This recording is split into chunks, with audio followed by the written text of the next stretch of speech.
Bakit po tayo nandito? Ito na ang simula ng pagbabago ng buhay niyo.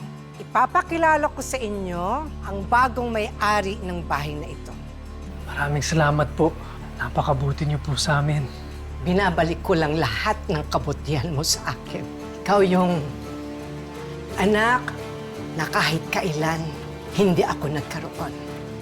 Kung kailan lumalala yung problema niyo sa finances, tsaka pa kayo naghiwalay ni Kuya, hindi ako papayag na bumagsak ako nita. Pero sadly, yun yung totoo. Kahit matagal ka pa mag-stay, hindi ka naman iba sa akin. Ano ba talagang plano mo? Ang importante sa akin ngayon, hindi masira yung relationship namin ni Bel at yung communication namin ni Tyrone. Sa nangyayari ngayon, mukhang mas mapapalayo pa sa mga anak mo. Lalo na pag nalaman nila ang sikreto.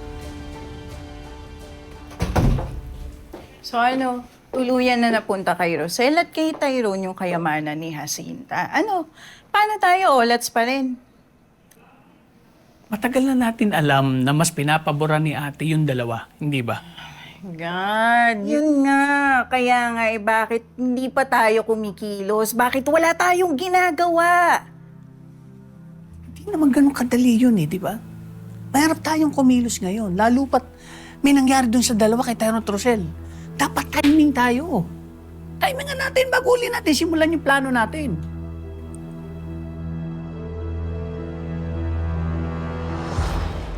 Hindi ko na alam, Wesley. Sunod-sunod na mga problema namin. Bukod sa hiwalay na si Mommy at si Dad, problemado rin kami sa pera. Bel, paano ba kita matutulungan?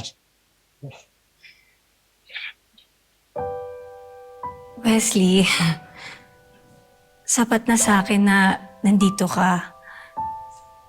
Nakikinig, dinadamayan pa ako. Gumagaan naman yung pakiramdam ko Oo nga pala, kailangan ko maghanap ng trabaho. Ha?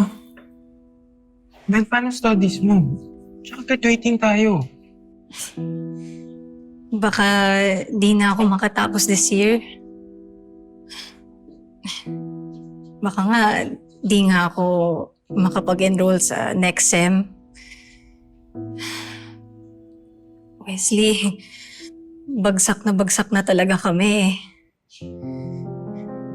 Kailangan ko na talaga kumilos para matulungan ko si Mommy.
Hello, guys!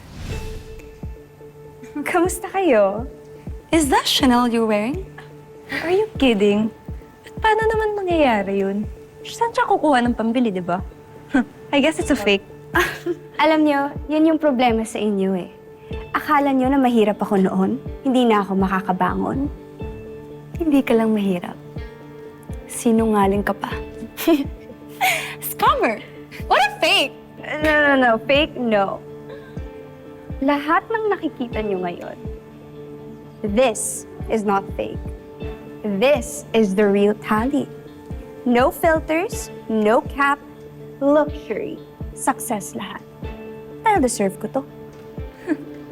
Really now? Mamaya niloloko mo lang kami, Tally. All that drama for a prank? Come on, Tally! Prank no more. Here's the proof. Mamaya samahan niyo ako. Ipapakita ko sa inyo yung mansyon ko. Napakaganda. Ano? I'll see you? Tingnan na lang natin. Kung hindi kayo lahat, mamatay sa inggit. See you later.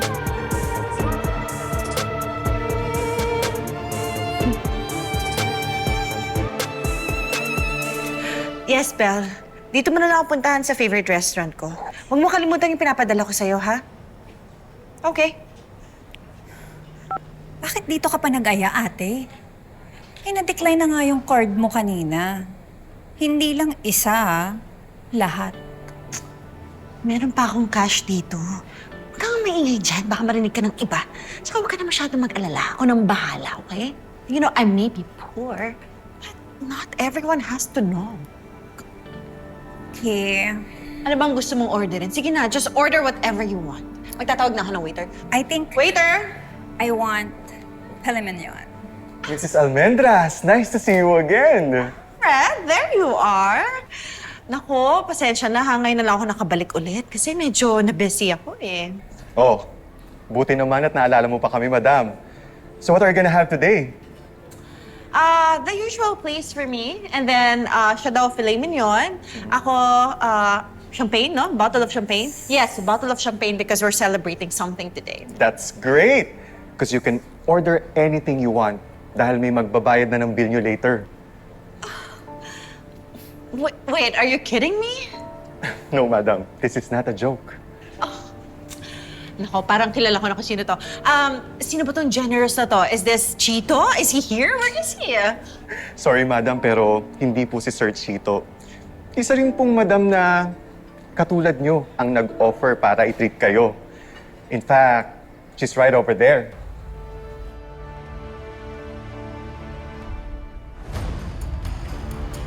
Yung babaeng yun? Are you sure? Yes, ma'am. Siya nga at wala nang iba. Pero paano nangyari yun? Eh, mas mahirap pa yan sa daga. Pero ate, parang ibang-iba na siya ngayon. Parang sumusyal. The hell? Alamin ko nga kung ano tong kalokohan na to. Look at our place! Super ganda, di ba? Welcome to our mansion. Ano masasabi niyo? It's nice.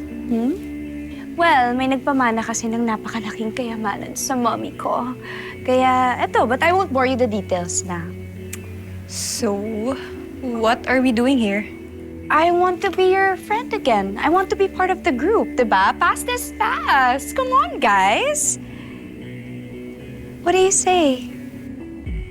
Oh, tara, upo na kayo. Come on, ipapatry ko sa inyo yung binake ng mommy ko. Okay? Ate Nelia, pakilabas na po yung cake. Yung binake ni mommy. Ako, super yummy talaga yun.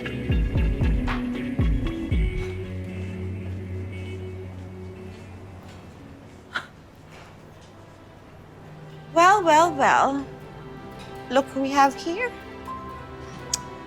Naligaw ka yata sa lugar na to. Ria, kamusta ka? Gusto mo akong saluhan? No, why would I? Pero in fairness, ha? Iba na nga ang itsura mo. I have to admit, hindi kita nakilala agad. Gusto ko nga magpasalamat sa'yo. Kasi kung hindi dahil dun sa ginawa mo, hindi ako makakapagpagupit ng buhok. Diba bago na yung hairstyle ko? Mas bagay sa akin, diba? Actually, bagay na bagay. Pero siguro mas bagay sa'yo kung kinalbo na kita.